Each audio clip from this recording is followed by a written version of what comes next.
I've saved those lips of the dreams. Funny, the rainy days here. So good evening, everyone. I'm April Rank, the director of the festival, and I just want to thank you for coming to the Old Schwab Mill to celebrate the 7th annual poster contest. Have a little reception with the professor as well as the students, which is wonderful. I just hope that you've had an opportunity to see all of the artwork that's on the easels, all the submissions that were done by all the students this year. And we have Carl Romero, who has been playing guitar. I just want to say yes.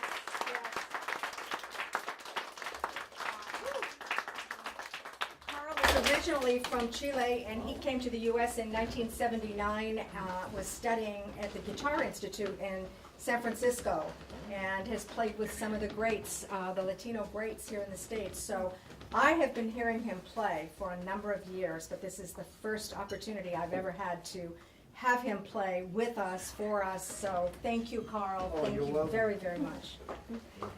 So I want to just say that we always say that Arlington International Film Festival is more than just a film festival. We celebrate the arts in general, and tonight we're celebrating music, illustration, the writing of poetry, and the art of storytelling. So before I begin, I just want to introduce Ed Gordon, the director of the Old Schwab Mill. We recognize the mill as a precious gem in Arlington, and it's an honor to have you host us this year. So Ed, please. Thank you. Well, it's great to host AIFF, and we invite you to tour the mill on a Saturday or a Tuesday. Stop by tomorrow at 11. Our tours run from 11 to 3. We'd really like to show you the place fully. And also on May 20th, we're having a very dynamic speaker, Bill Hossley, talking about the small, quirky museums of Massachusetts that are very specialized, like this place. And it's part of Hidden Treasures Month, which is sponsored by the Freedom's Way Heritage Area, which is kind of a subsidiary of the National Park Service. So we are part of this group of 45 museums that celebrate our very interesting stories. So so we invite you to come to that, and just thank you all for being here. Of the dreams, funny, the rainy days. This year, the offer to participate in the competition went out exclusively to Robert Maloney's experimental illustration class at Mass College of Art and Design. It has been a successful partnership where junior and senior level students have the opportunity to create a beautiful portfolio piece that hopefully will enhance and be part of launching your careers. Robert Maloney is a Massachusetts native, has a Master's of Fine Arts from Massachusetts College of Art and Design.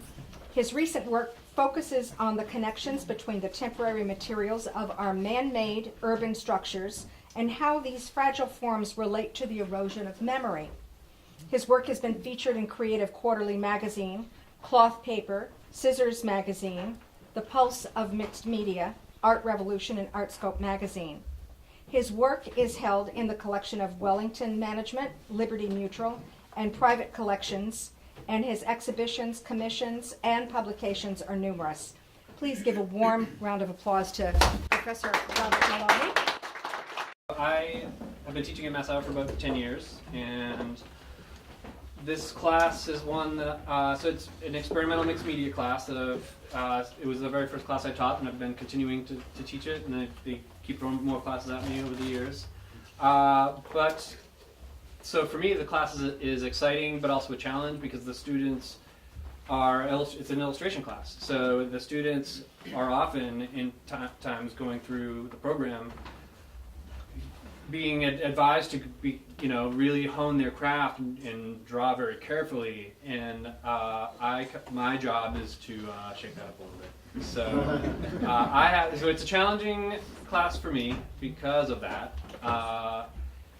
But when I was a student, one thing that was very rewarding is there were some client projects that were brought in, and to me that was always just to have that opportunity to work with an art director and get my feet wet in a way. So that's been a goal with every single time I teach the class. I've always done it with either the Boston Phoenix or the Dig Boston, and then this year April and Alberto came to me and said, hey, they were friends of Mark Girton, and I know Mark from 13 Forest, and it all just came together, and we hashed it out over the course of a couple, month or so, and I gotta say it was a challenging project.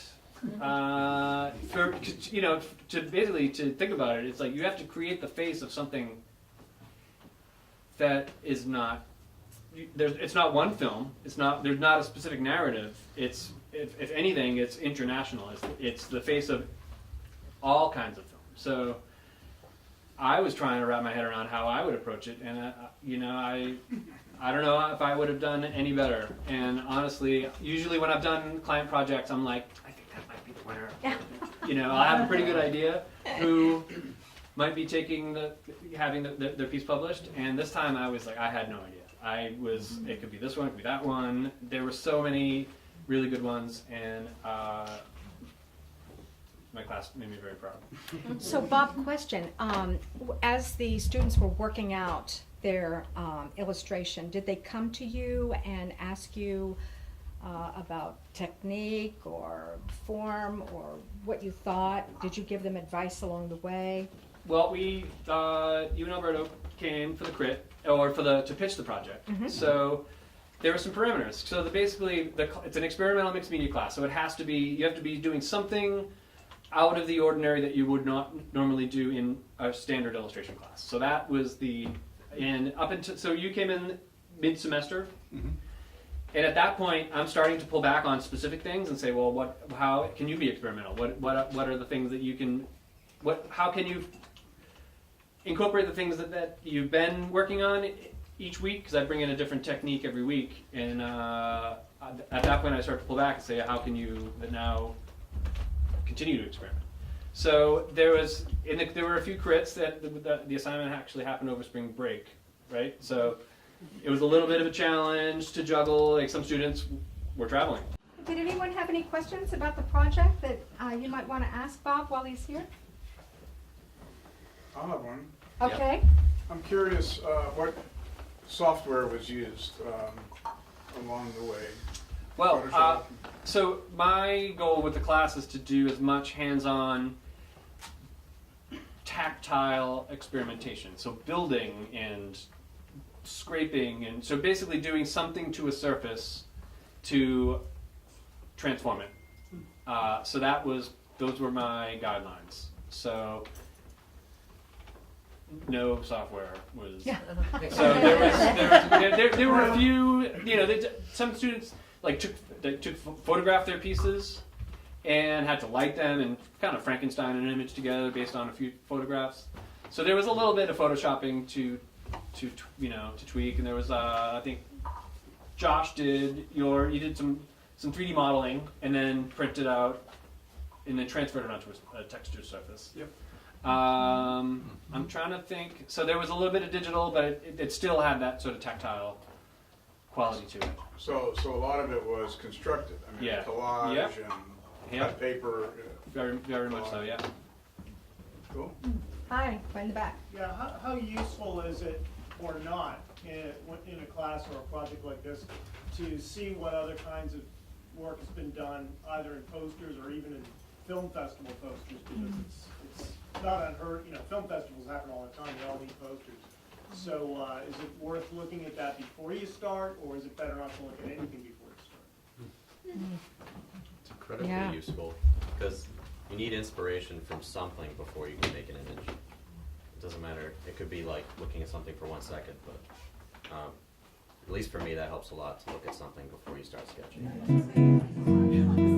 In that rainy day, told me about. To add a little levity to the evening, it is my pleasure to introduce Brendan Snyder. He's a storyteller extraordinaire, and we've worked with Brendan for a number of years now. Professional story spinner, published writer, performance instructor, and TEDx coach, Brendan Snyder has been a featured storyteller at Emerson College, Coolidge Corner, Improv Boston, and other fine venues across New England. Making frequent appearances with Mass Mouth and The Moth, Brendan takes his audiences on storytelling trips of wit through the follies of growing up and the everyday slog. Let's welcome Brendan Snyder.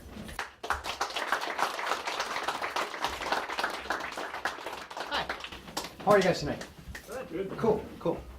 So, when AIFF invited me to tell a story tonight, I started thinking about the idea of creativity in our lives and the sparks that move us and that drive us. So, this is a story about someone named Miguel Romero. Because everybody had a guy like Miguel in their school when they were growing up. Miguel is the kid who laughed out loud if you missed a basket in gym. He was the guy who made you second guess raising your hand in class when you knew the answer. You guys remember a guy like that at school? I mean, the teachers knew him. You, your friends, the principal, everyone knew Miguel Romero. Yo, did you hear Miguel was in a gang fight over the weekend? Yo, Miguel beat up Lewis's dad. Word, hasn't he been suspended like 5 times? Yeah. Miguel was one of the bad kids. And in my school, he was the bad kid. So imagine the dangerous electricity that flew through the air that day he came walking right toward me. Are you Brendan? Yes. Brendan Schneider? Your father's name is Ed Schneider? My dad. Miguel wanted to beat up me and my father? My father's my dad. My dad is Ed Schneider. He is my dad. He is my good dad. Thank you. And Miguel hugged me. Remember the tough guy hug? Reach around, 2 quick passes to the back. Yo, your father is a great man. You ever need anything, you gotta let me know, okay? And he walked away. It's a good thing, too, because if Miguel would have stuck around waiting for an answer, he would have been standing there about 4 months. The most dangerous person on the planet. Jeffrey Dahmer, Jack the Ripper, none of those guys mattered, see, because Miguel Romero just offered me protection. And my dad was involved. Hey, Dad? Good, come here, you can help me. My father was messing around with the TV again. This is a war that raged for decades. He handed me one of the aerials and outfitted the other aerial with this long, conical, tinfoil-shaped sock that stretched away from the TV, toward the wall, along the wall, and out into the hallway. Hey, Dad, how do you know Miguel Romero? Point the foil toward the kitchen. Dad, Miguel Romero, how do you know him? I never heard of him. Wait, you mean Miguel in my catechism class? Both my parents taught religious education in my church, growing up. And my friends and I, we'd seen Miguel before and after class. But we always figured that when we were in class, he was up at the 7-Eleven parking lot drinking Crazy Horse with his friends. Dad, Miguel Romero has religion? Yeah, he's in my 8th grade confirmation class. I can't believe it. He came up to me before math today, patted me on the back, and said that you were a good guy. Yeah, it's Miguel. He's a good kid. No, Dad. No, he's a bad kid. He gets suspended all the time. I'm surprised they still let him into church. And I'll never forget how serious my dad got when I said that. My father said, I never want to hear you say that again. Miguel's not a bad kid. He's a good kid surrounded by bad. There's a big difference. It's all right, though. I'm helping him through some stuff. Yo, what? Helping him through helping him through what? That's none of your business, buddy. That's between me and Miguel. After years of watching kids get cut down by my town's most notorious, he was now receiving some kind of guidance from the same man who once told me that smoking helped him breathe better. But as time went on, I noticed a change. in Miguel Romero. His clothes went from torn and worn to the epitome of GQ smooth. He was getting the crowd going at pep rallies and teaching salsa lessons after school. He was building a reputation that was so brilliant. It was eclipsing that madman from before. Now, every once in a while, over the years, I would ask my dad just how he and Miguel were connected. And I'd always hit that same brick wall.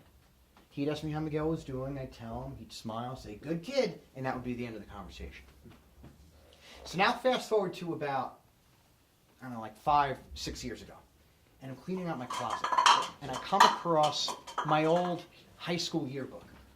So of course you find that and you're going to start thumbing through that thing, right? You're not just going to put it aside. So I'm thumbing through it and I come across a picture of Miguel. And it occurs to me that after all of those years, I still didn't know what happened between Miguel and my dad. So I call my father and I say, hey Dad, do you remember Miguel Romero? Never heard of him. Yeah, he did. He was in your 8th grade confirmation class. Oh, wow, Miguel Romero. Yeah, sure, I remember him. Good kid. Yeah, see, Dad, he wasn't always a good kid. When I first met him, he picked on a lot of my friends. Yeah, when he first got into my class, he was a real punk. Dad, you said it was just the opposite. You said that he was a good kid, surrounded by bad, and that there was a difference. I said that? Yeah, you did. That's pretty good. Dad, this is going to sound crazy because it's so many years, but the kid goes from being our town's public enemy #1 to one of the coolest kids in school. What did you say to him? And my dad got real quiet on the phone for a few seconds. And then he said to me, you know, it's been a few years. I can tell you what happened with Miguel. The kid goes into my class thinking he's hot stuff, right? I mean, he's bothering me. He's mouthing off to the other kids. I'm letting a lot of it go when I'm watching him. First few classes, he's sitting with this girl. And then one night, they're opposite ends of the room. She's trying to hide how upset she is, and he's still acting like a tough guy. Now, when you're that age, you break up over stupid stuff all the time, but something just wasn't right. So I had him stay after class. And after everyone leaves, I turn to him and I say, so what's going on, Miguel? Nothing. What's going on with you? Look, why don't you stop wasting my time? No, you look. You think I want to be here, tough guy? My mother makes me come to this. Why don't you just step off? And that's when I walk over and close the door. That class knew I wasn't screwing around. That's not what I'm talking about, Miguel. What's going on between you and the girl? Nothing. Don't worry about it. It's none of your business. You know, you made it my business when you brought it in here. Yeah, whatever, pal. Look, can I go now? No. No, you can't. Look, are you all right? You in some kind of trouble? What'd you say to me? I said, do you need some help? No. I don't need your help. I think you do. Look at me. Hey, I said look at me. Is she pregnant? Is she pregnant?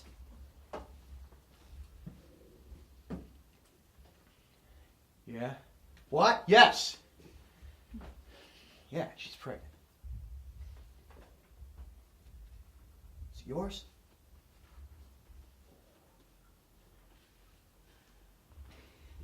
Yeah. All right. You want to hear me say it? Yeah.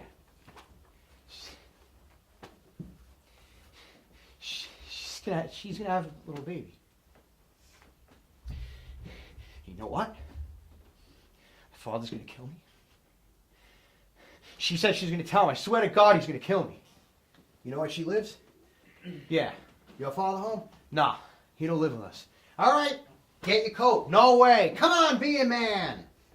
Where's the tough guy now? You know, all that jiving and high talk when it's easy. But when the chips are down, it's no way. And tough guy. And can I go now? Quit your crying, get your coat, and let's go. Now first, we went to his house. Talked to the mom. Next, we went to the girl's house.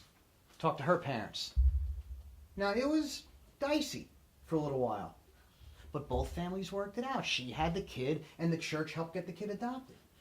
Now, I had Miguel stay after class a lot that year. But not because he was being bad. It was just the opposite. I wanted to get to know him. Rough home life boy. His dad leaves when he's really young. His mom, His mom was all right, but she was an older lady. I don't think she left the house much. So he started hanging out with an older element. Bad kids. Punks.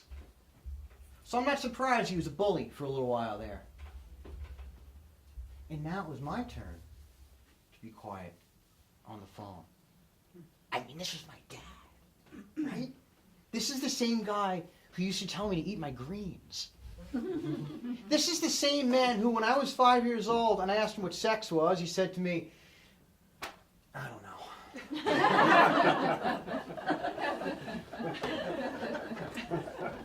You know, Dad, you saved that kid's life. Sure I did. Well, I helped. Hey, look, we can't do it all on our own, right? And as I hung up the phone, it occurred to me, I'd always known Miguel to be a bully. But I never once stopped to think what made him one. Or what it takes to bring a person back. My name is Brendan Schneider, folks. Thank you very much. Anhelaba the thought that it may turn out this way.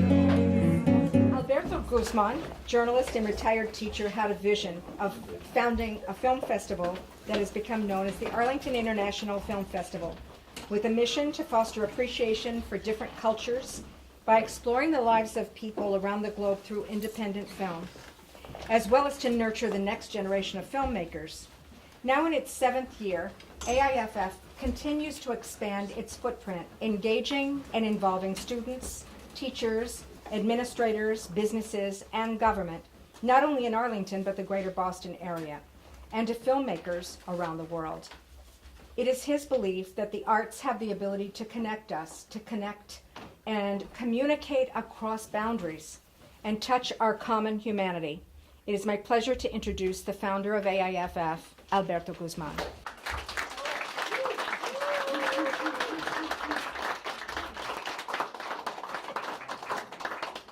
Good evening, everyone.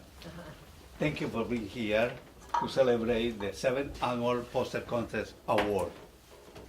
As many of you know, every year the Arlington International Film Festival sponsors a poster competition. It's a jury by professionals in the field of design and marketing. And we come together at the reception at the end of April to unveil the poster chosen to represent AIFF for the festival year. This year, we had the opportunity and honor to be at Old Swan Mill Museum, 1864, picture frame factory, and living history in town. That I throw aside. So I love the definition of poetry, literary work in which special intensity is given to the expression of feelings and ideas by the use of definition, style, and rhythm. Shirley Gerald Ware is the author of 8 books and the publisher of a worldwide magazine that published teens and adults locally and worldwide. She is widely known for her engaging poems and short stories. Many of her poems have been nominated for awards. She was recently named Author of the Month by Eye On magazine. And please welcome Shirley Gerald Ware.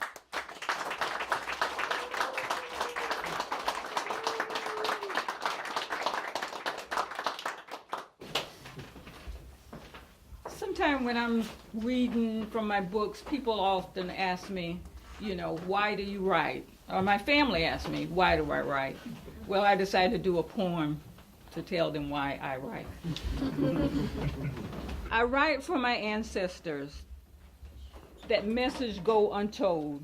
I write for my friends, that voices have been silent. I write for the old, that can only no longer remember their past. I write for the young with the story that needs to be told.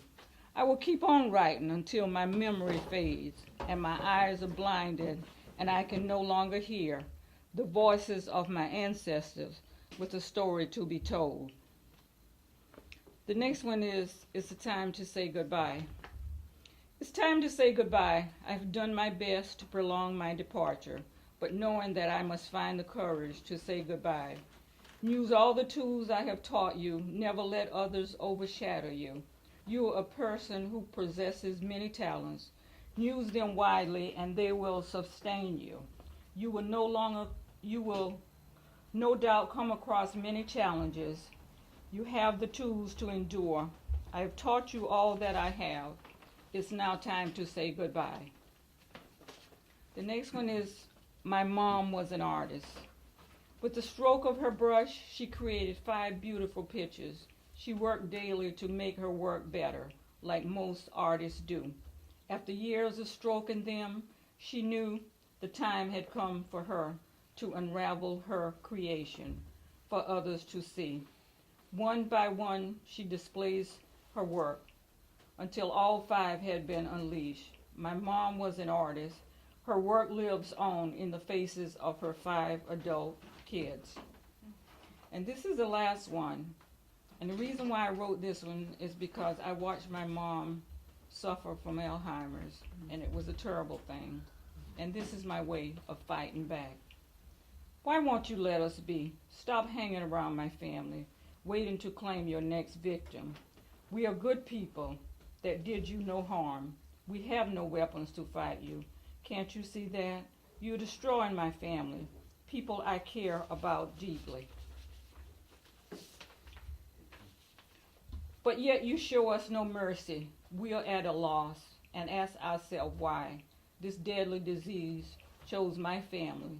I have no choice but to fight you, but you will no doubt win. Thank you. Oh,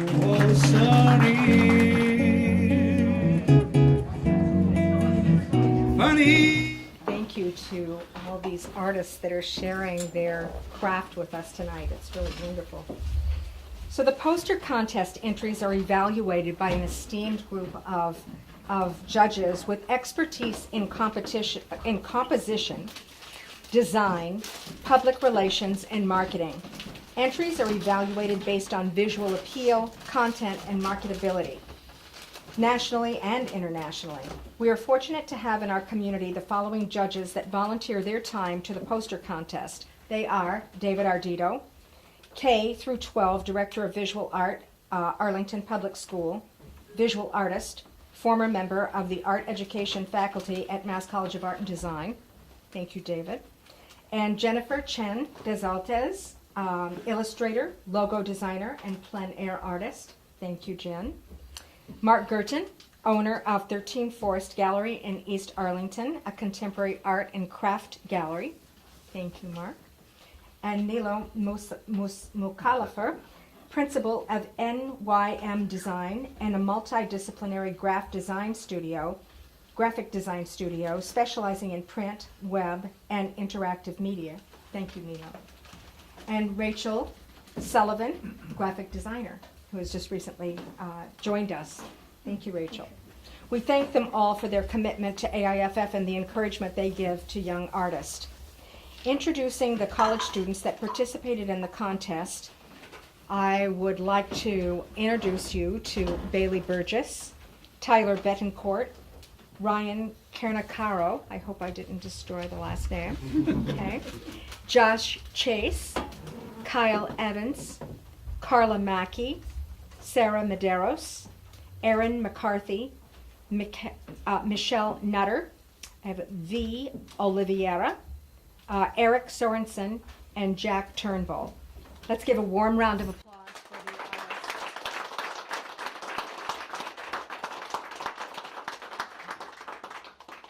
So this year's sponsor of the poster contest is a 7-year-old friend of ours, Watertown Savings Bank.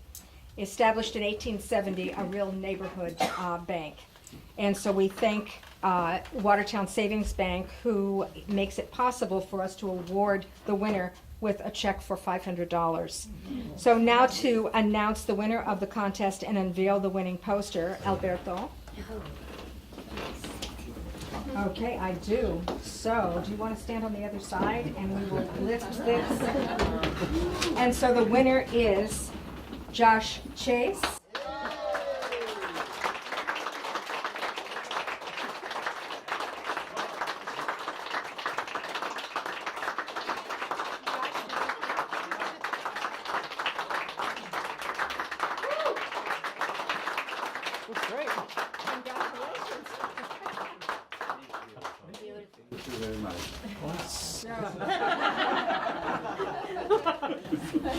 see the typo. So we thank our graphic designer for that, and our judges for deciding to keep our branding consistent. So, junior or senior? Senior. Senior, okay. And so you graduate in May? Yes, I do. Okay, and what are your plans? Oh, I don't know. Yeah, I guess that's just it. I'm constructing my portfolio right now. It consists of a style that looks very much like this, and I'm working with. I like working digitally. That's why this project was very interesting for me because this class it can't be a print. It has to be like, well, the original has to be on a physical board, gesso. So I had to like combine my skills of doing something digital with this, and I'm glad it turned out. It was. We're glad too. Thank you guys. So where are you from originally? Greenville, Rhode Island. Okay, and you have gone your full 4 years at Mass College of Art? Yes, I have. Okay, and do you think that you're going to, well, what kind of jobs do you kind of think you're going to look for? That's a weird one because I'm kind of doing like a entrepreneurial approach to my portfolio. I like working with, since I work digitally. I develop stuff for apps for mobile and iPhone stuff, and I've been trying to bridge the world of my illustration with more contemporary technology. So I, at the moment, haven't quite found like a niche market for like what I'm trying to do. So I'm just doing it, and I'm going to put it out there and hope it works. See what comes back. Yeah, that's. Yeah. Any questions for the artist? What was your inspiration to do that? So when we got the pitch, the imagery that came in my mind, well, first it had to be very graphic. It had to be something large enough so it could be seen at a distance, and something that said film. So I was like, film reel. I like the idea of the film reel. Also the idea that the reel itself could be used in the composition to kind of like swing it around. So I was like, I like that. I also like the fact that film is translucent. So I wanted to kind of play with that. And also the flags in the background were for the international part. My approach was to, I modeled the reel in Maya. It's a 3D program. And then I printed it out, and I made a canvas, which I just kind of like beat up, and then transferred the imagery on it, and then added traditional paint elements like the spatter and stuff. That was more being inspired by the class. Like it was like my riddle was like, how do I incorporate the stuff I do with the stuff that the class wants me to try out, and also make it be effective for this poster, which, to be honest, this has to be the most difficult project that I did this semester. On top of the fact that it was for like a client, so I was like I gotta get this to be right. But the class is experimental illustration, so it's like it was fun though. I learned a lot from doing it. So, yes. I see this as, I saw it as the reel making a big splash into the ocean, that this was water. Yeah, no, totally. That could be it. My intention was more of like a textural thing, but I think I love using ink. When I got to Mass College of Art, digital wasn't really taught first. It was more traditional medium. So in all of the things I like to do, I like to incorporate the feeling of ink and splatter in like a wet media. I'm glad you see that. Like And motion. In motion. This is going places. Yeah. Like across the ocean to other places. Exactly. Yeah. That's awesome. I didn't think of that. You're going places too. Yes, Brendan. I'm always a big fan of director's commentary with movies, and I always love when they talk about like scenes that didn't make it. Yeah. So I'm just curious, do you have any ideas in the beginning that you tried to work in, but that didn't make it into the final composition? Yeah. The original concept of it being a 3D model kind of fell through. It was gonna be. Right now, it's like a lot more graphically flat in the idea that like a lot of the red space kind of bleeds into each other. And my original was supposed to be more of a almost realistic approach. And then since I was struggling with the media, I was like, all right, I'm gonna reel back. No pun intended. But I was gonna go the opposite. I wanted to be more graphic. So I guess, yeah, that would be it. I was intending to be realistic, ended up having to be more graphic. Cool. Is there a question over here?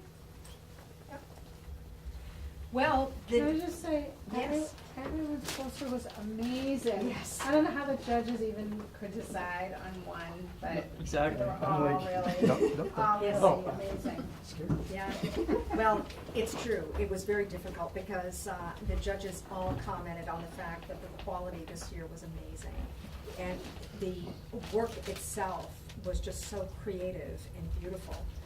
So again, they're looking at so many things, the marketability, the visual, how it's going to, work, and ultimately, the new face of the 2017 Film Festival.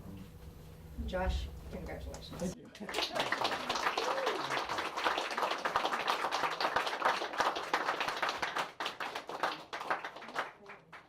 So at this time, we wanted just to acknowledge our sponsors, Lakota Bakery, Not Your Average Joe's, Kibarata Bakery, Stop and Shop, Trader Joe's, Zaz, and of course, the Old Schwab Mill and the Watertown Savings Bank.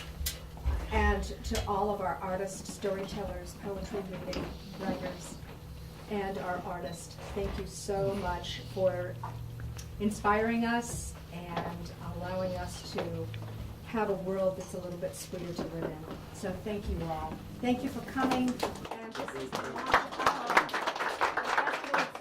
One over there, one over there, one over there, right there.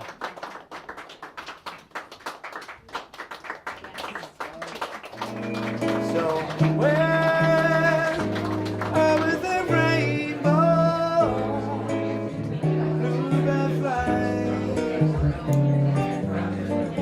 bluebird fly, over the rainbow.